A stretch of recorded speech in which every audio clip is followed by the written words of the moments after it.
Tension, बहुत परेशानी या बहुत ज्यादा तकलीफ में घिरे हो, बहुत ज्यादा मैं अशांत लग रहा है, बहुत हार चुका हूं, अब तकलीफ की जिंदगी खत्म नहीं हो रही, तो शिव मंदिर में जाकर 2 चंद्र दीप अवश्य लगाओ। मतलब दोनों दीपक पास पास में रखकर दोनों घी के दीप अवश्य प्रज्वलित करो। वहां से चलती चलती लक्ष्मी वर दे गई कि आज की रात्रि तूने अपना दरवाजा खोलकर मेरे लिए रखा, दरवाजे पर दीप टिमटिमाया, दीप प्रज्वलित रहा, तूने मुझे मधु का भोग लगाया, आज का रात्रि पूरी पृथ्वी के लिए धन और वैभव की रात्रि रहेगी।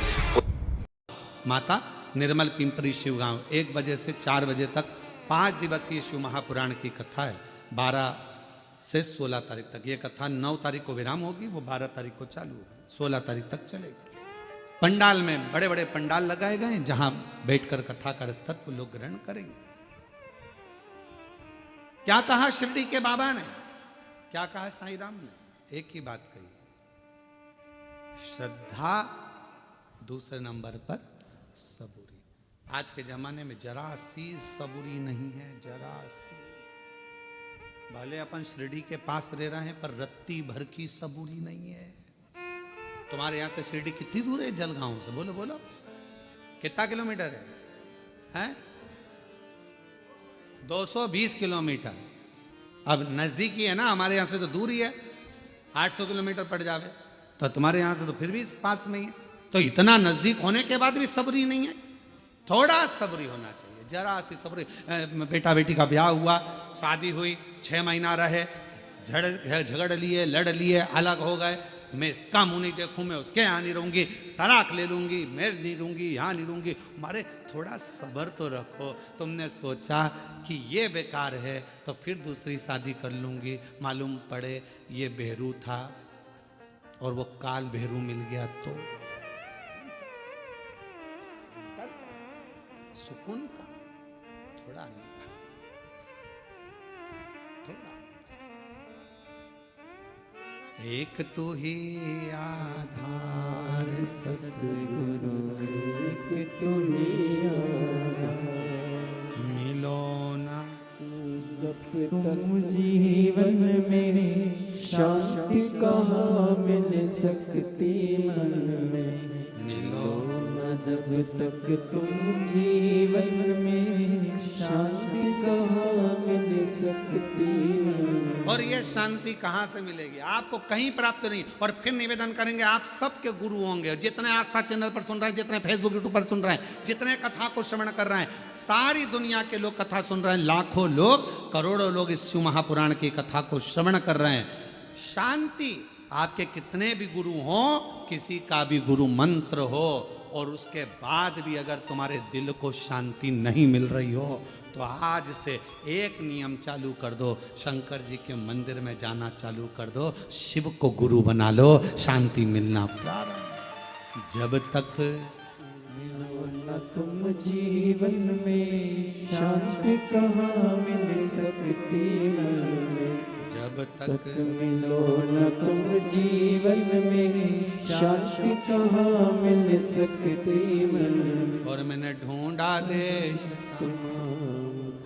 सतगुरु, एक तू ही आधार। मैंने सब कुछ सब जगह पर देख लिया पर शांति नहीं मिल रही, सुकून नहीं मिल रहा। धन बढ़ा, संपदा बढ़ी, सत्ता बढ़ी, सब कुछ बढ़ा,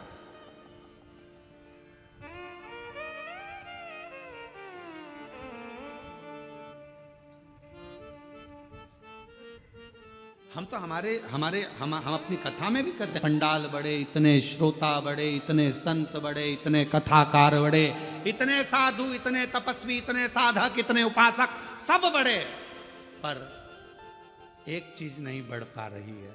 आज भी एक चीज नहीं बढ़ पा रही है, परमात्मा के प्रति समर्पण नहीं बढ़ पा रहा।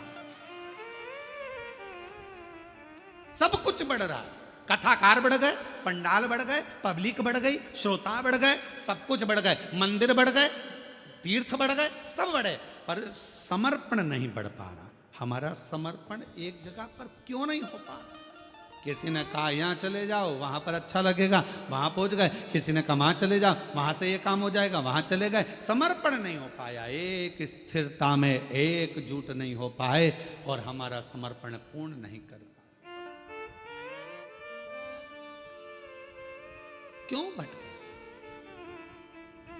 एक पत्र है अच्छा,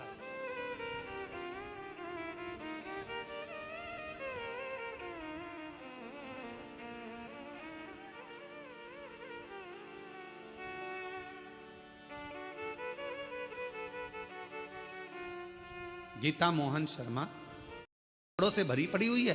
तुम्हारी अलमारी में एक से बढ़कर एक रुपट्टे रखे हैं, तुम्हारी अलमारी में एक से बढ़कर एक कपड़े रखे हैं, तुम्हारी अलमारी में एक से बढ़कर एक जेवर रखा है, तुम्हारी अलमारी में एक से बढ़कर एक आभूषण रखे हैं। ये नहीं कि हम ये नहीं कह रहे कि सोना का पहनो कि चांदी का पहनो, हम तो ये कह रहे हैं तुम्हारे पास में आर्टिफिशियल भी ढेर सारा रखा हुआ है। पति कुछ ना कुछ लेकर आता है, दे जाता है, तुम्हारे पास एक से बढ़कर एक वस्त्र रखे, पर ना जाने तुम्हारी सोच कैसी हो गई है कि अगर कहीं जाना भी है ना तो 50 बार मन में आलसी आ जाती, क्या करूंगी जाकर, क्या करना, तुम चले जाओ ना। रिश्तेदार के यहाँ, नातेदार के यहाँ पहले उमंग होती थी, खुशियां होती थी, रिश्तेदार के यहाँ कार्यक्रम आया, जाऊंगी, अच्छे कपड़े पहनूंगी, 4 जोड़ कपड़े लेकर जाती थी, एक से बढ़कर एक ज्वेलरी लेकर जाती थी, तैयार होती थी, श्रृंगार करती थी, अपने आप को सजाती थी। और जिस व्यक्ति ने अपने आप को सजाना प्रारंभ कर दिया, उस व्यक्ति ने परमात्मा को सजाना प्रारंभ कर दिया। आज आप अपने आप को संभाल नहीं पा रहे हो, आप अपने आप को सजा नहीं पा रहे हो, आप अपने आप का श्रृंगार नहीं कर पा रहे हो। पुरुष हैं, बस सवेरे जाना है, पैंट शर्ट पहनना है, जूते मोजे पहनना है और निकल के चले जाना है। रुमाल कैसा रखा है, जो है ठीक है, बाद में धो लेंगे। कॉलर पूरी काली हो रही है, बाद में साफ कर लेंगे। जो है बस जैसा चल रहा है चलना है। तुम्हारे भीतर के उमंग उत्सव उत्पन्न करो। अच्छे अच्छे वस्त्र हैं, किसके लिए कमा रहे हो? बेटा एप्पल का मोबाइल चलाए और तुम कीपैड लेकर घूमते आओ तो क्या मतलब की जिंदगी तुम्हारी? एक दिन बूढ़े हो जाओगे, सब धरा की धरा रह जाएगा। अपने भीतर के आनंद को, अपने भीतर की मस्ती को, अपने भीतर की शांति को और अपने भीतर की नींद को कभी जाने मत दो। अपने आप को ऐसा समझो कि अभी तो मैं मात्र 25 वर्ष का हूं और मेरी नूतन जिंदगी चल रही है, मेरी नूतन जिंदगी चल रही। हम कैसे जी रहे हैं? कैसे? उठे, गए, ऑफिस से थके हुए आए, दुकान पे से अल्लाह रोटी लगा दे, भोजन पत्नी ने थाली रख दी, वही रोटी, वही दाल, वही चावल, एक आध सब्जी, कभी डिजाइन चेंज हो जाता है, कभी हो जाता है, बस वो और वही खाया पिया और अपना मोबाइल उठाया, अपने कमरे में चले गए। पत्नी काम करी, अपने कमरे में मोबाइल चलाया, पत्नी आई क्योंकि उसके सामने मोबाइल चलाएगा और एक आध किसी पर कमेंट्स हो गया। हमने पहले कथा में कहा था, इस मोबाइल ने बहुत कुछ छुड़ा दिया। पहले लोग टॉर्च लेकर चलते थे, मोबाइल आया तो टॉर्च खत्म हो गई। बोलो हुई कि नहीं हुई? आजकल मोबाइल में टॉर्च है। पहले लेकर छोटा सा रेडियो लेकर चलते थे, मोबाइल आया, रेडियो खत्म हो गया। पहले लोग कैमरा लेकर चलते थे फोटो खींचने के लिए, मोबाइल आया, कैमरा खत्म। पहले लोग पंचांग लेकर चलते थे मुहूर्त देखने के लिए, मोबाइल आया, पंचांग खत्म। मोबाइल आया, टार्च खत्म। मोबाइल आया, रेडियो खत्म। मोबाइल आया, सीडी खत्म। मोबाइल आया, टॉकीज खत्म। और मोबाइल तुम्हारी पत्नी के हाथ में आया तो तुम खत्म।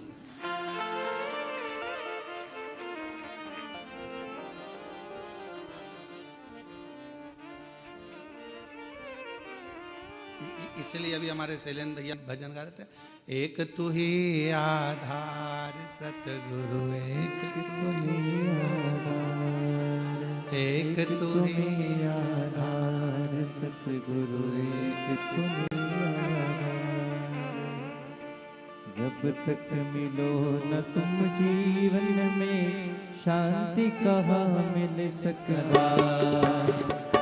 एक तुम्हें आधार सतगुरु, एक तुम्हें आधार, एक तुम्हें आधार सतगुरु। कई भाभी को भी फोन लगाए होंगे कि दीपाली भाभी से भी कहा होगा कि गुरुजी से मिलाओ।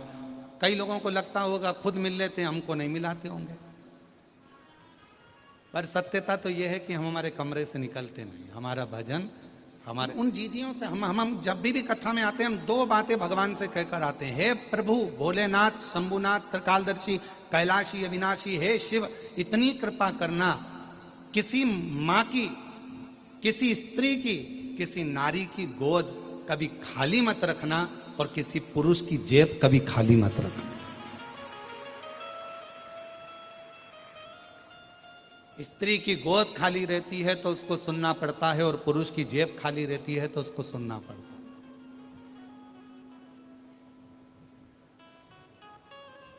जिस व्यक्ति के पास में पैसा नहीं होता, धन नहीं होता, उसको बहुत सुनना पड़ता, बहुत ताने खाना पड़ता।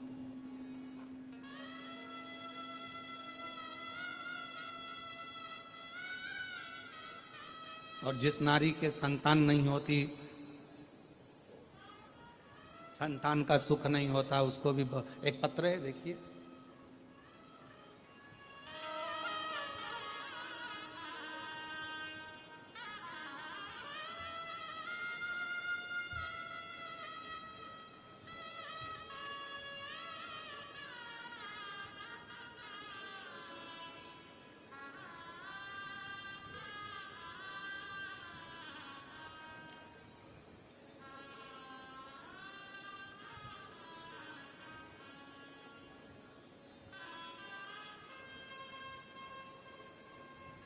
श्रीमती हर्षिता प्रेम सिंह राठौड़, पता, मैं हर्षिता राठौड़ तेलंगाना से निजामाबाद से आई हूँ। कहीं बैठी हूँ तो हाथ हिला सकती हैं। बच्चा आया है साथ में, ले आओ, आ जाइए, बच्चे को भी ले आओ, ले आओ। निजामाबाद से आई हूँ। मेरी शादी को कई साल निकल गए थे, पर संतान का सुख नहीं था। 7 साल हो गए, संतान का सुख नहीं आया। बाबा डॉक्टरों को दिखाया तो मालूम पड़ा कि मेरा यूट्यूब ब्लॉक है, मेरा ट्यूब ब्लॉक है, और मेरा ट्यूब ब्लॉक होने के कारणवश संतान का सुख नहीं प्राप्त हो सका। हैदराबाद के बड़े बड़े हॉस्पिटल में जांचें कराई गई, बताया गया, पर संतान का सुख नहीं आया। गुरुदेव, फिर ऑपरेशन का बोला गया, जिसमें पैसे लाखों रुपए लगना थे, पर इतना अरेंजमेंट होना कठिन था। तब घर वालों को किसी ने बताया कि पशुपतिनाथ का व्रत करो, और पशुपतिनाथ का व्रत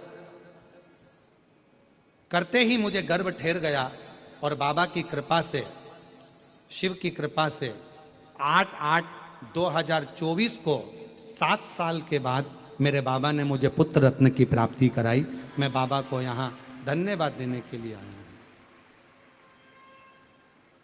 शिव को मैं प्रणाम करने के लिए आया हूं।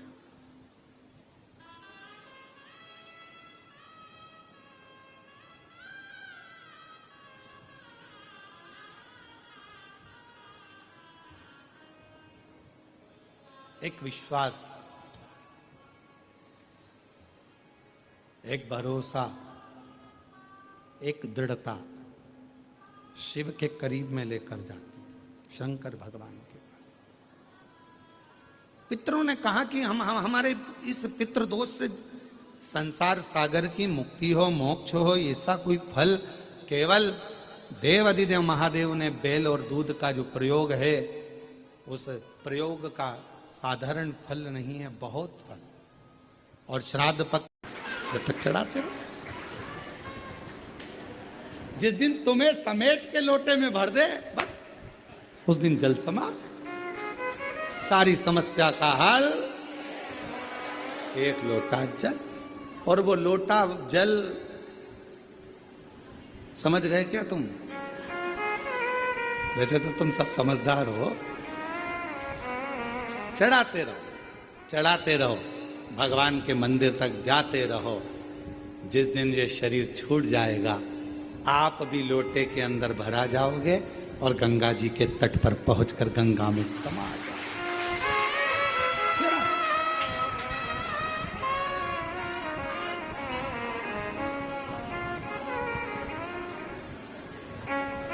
चढ़ा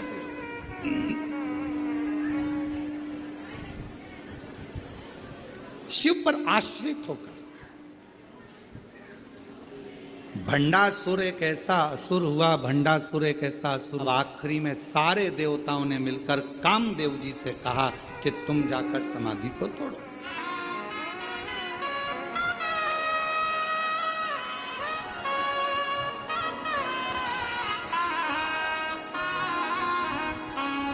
इस समाधि को कोई तोड़ नहीं पा रहा, तुम जाओ। और भगवान देवाधिदेव महादेव जो तप साधना में लगे थे, कामदेव समाधि को तोड़ने के लिए चले। समाधि। और अभी कथा में कहा, यदि कोई श्री शिवाय नमस्तुभ्यम बोल रहा है, कोई ओम नमः शिवाय बोल रहा है, कोई नमः शिवाय बोल रहा है, कोई राम नाम बोल रहा है, कोई कृष्ण नाम बोल रहा है, कोई हरे राम राम राम हरे हरे, कोई हरे कृष्णा कृष्णा कृष्णा हरे हरे, कोई राधे राधे, कोई शिव नाम, कोई जगतजननी का नाम, कोई अम्बा का नाम, जिसकी मर्जी पड़ रही है वो बोलो, पर अपने मुख से कभी ये मत बोलो कि ये मंत्र जपो कि ये मंत्र जपो। तुम्हारा दिल जिससे लग जाए उसका मोबाइल नंबर याद कर लो, वो उसका मंत्र याद करो।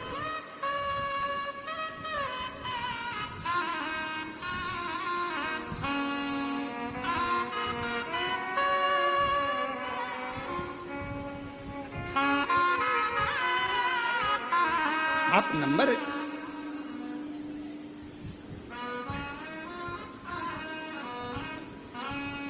अच्छा बोलो, ईमानदारी से बोलना जरा, हो उत्तर सही से देना। तुम्हारे मोबाइल में इतने सारे नंबर तुम लोगों ने सेव करके रखे हैं, किसी का भी नंबर तुम्हें याद है? केवल एक का याद है, एक तुम्हारे पापा का, मम्मी का, और पत्नी को पति का, और पति को पत्नी का। यहां तक नंदों का भी नंबर भूल गए, यहां तक मामा जी, मौसा जी, मौसी जी, काका जी, काकी जी, सब का नंबर भूल गए। पर जो नंबर तुमसे स्नेह से जुड़ा हुआ है वो नंबर तुम कभी नहीं भूले। मोबाइल खो गया तो भी नंबर याद है। कहीं एसटीडी पर जाओगे, फोन लगाओगे, क्यों, किसका है, तू कहां से बोल रही है? अरे मैं कुबेरेश्वर धाम आई थी तो मोबाइल ना जाने कहां चले गया, तो मैंने एसटीडी से फोन लगाया है। अच्छा हाँ, तुझे मेरा नंबर याद था? पति खुश होकर बोला तुझे मेरा नंबर याद था? पत्नी बोली तुम्हारा ही तो याद है, बाकी का किसी का याद नहीं था। किसको फोन लगाऊं, फोन नहीं मिल रहा, मेरा नंबर, मेरा मोबाइल नहीं मिल रहा, मोबाइल नहीं मिल रहा। और पत्नी बेचारी बस कहने लगी नंबर याद था, बस तुमको पति का नंबर याद था।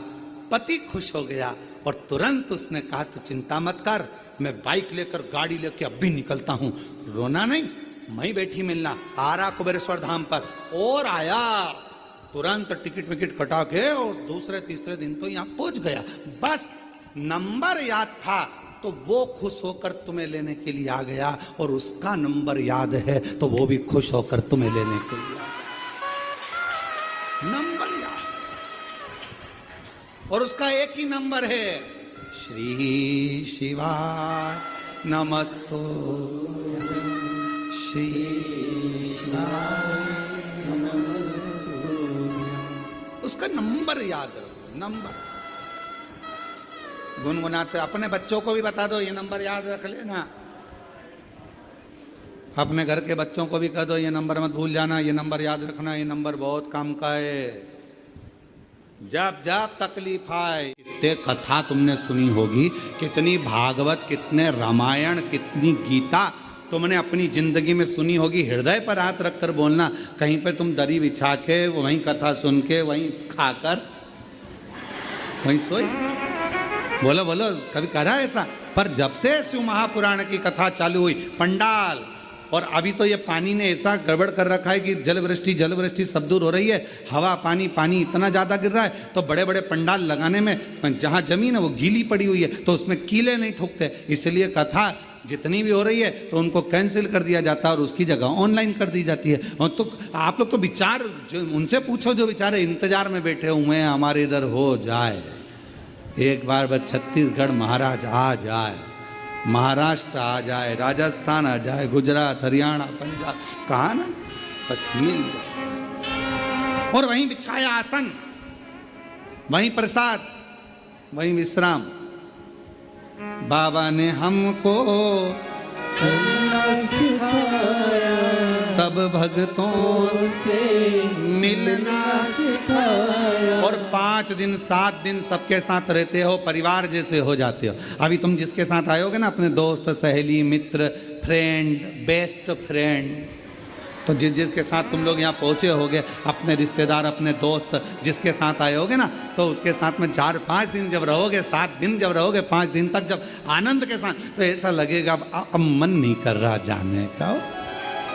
तो पहला दिन कथा का रहता है तो भले थोड़ा सा क्योंकि इंजेक्शन लगता है ना, तो धीरे धीरे जाता है। इसलिए पहला दिन जो कथा का होता है ना, तुम सबकी आदत रहती है दिन में भोजन करा, फलार करा और बर्तन मान मुंजा के और अपने कमरे में, ठीक है, तुम सबकी आदत हो जाती है।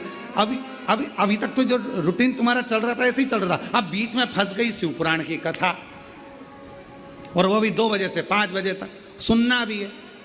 अब वो धीरे से इंजेक्शन लगा है तो धीरे धीरे असर करेगा। पहला दिन थोड़ा सा ऐसा जाएगा, निंद्रा देवी भी कुंभकर्ण कह देगा चली जा, और निंद्रा देवी भी यहाँ आएगी।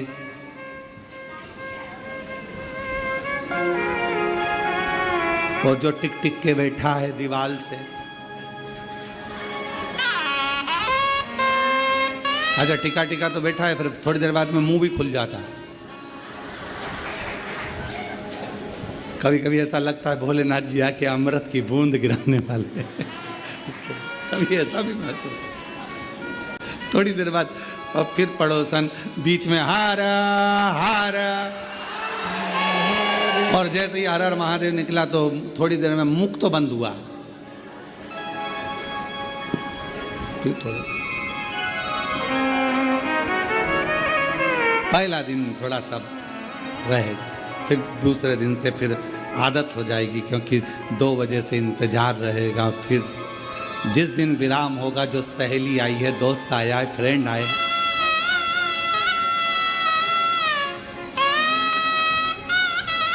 और बाबा से प्रार्थना करते रहो, निवेदन करते रहो। शिव जी से हमेशा जब तक कुबेरेश्वर बाबा की धरा पर हो, श्री शिवाय नमस्तुभ्यम बोलकर बाबा को प्रार्थना करा करो, बाबा सब दुख काट दो।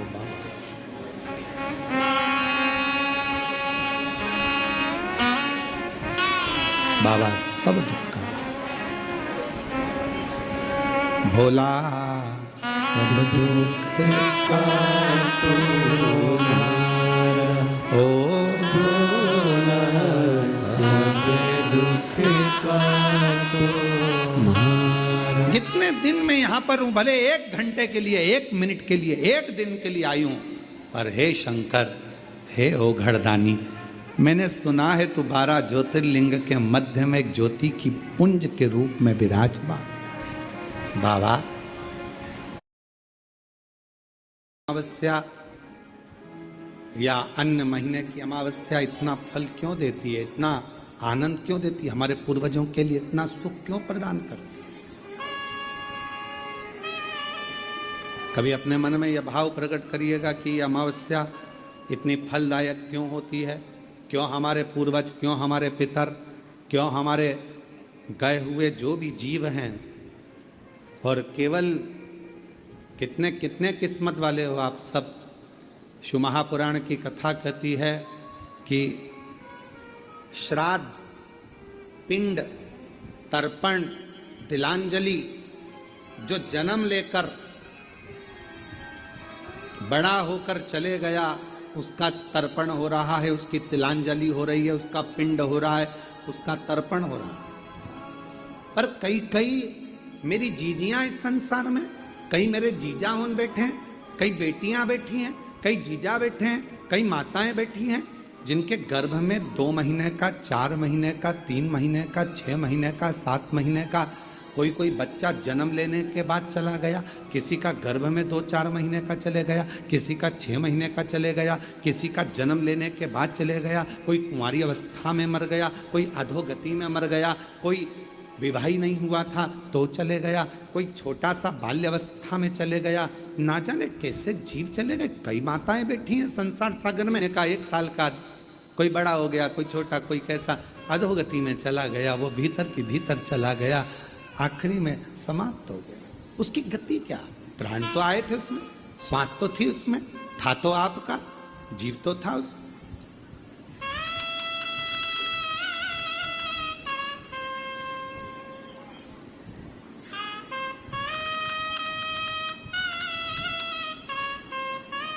उसकी मुक्ति कैसे होगी? उसका मोक्ष कैसे होगा? उसकी गति कैसे होगी? कहा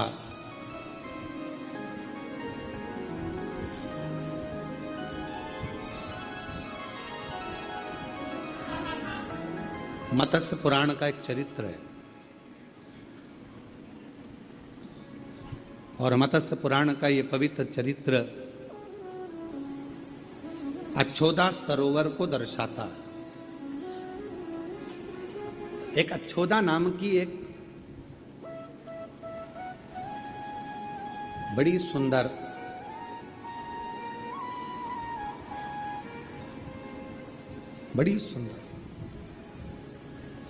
एक स्त्री थी, अच्छोदा।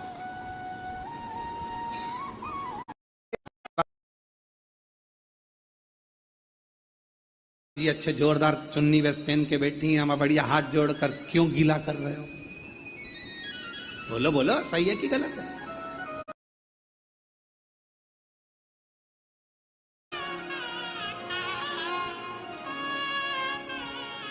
क्यों भटक रहे? हम हमारी दृष्टि में देवताओं को बांट दिए। जिसने शिव महापुराण की कथा को समझ लिया उसने शंकर जी को जल चढ़ाना, पार्वती जी को जल चढ़ाना, गणेश जी को जल चढ़ाना, कार्तिकेय को जल चढ़ाना, पितरों को जल चढ़ाना, देवताओं को जल चढ़ाना सीख लिया कि इसी पर चढ़ा दो, सब स्वीकार कर।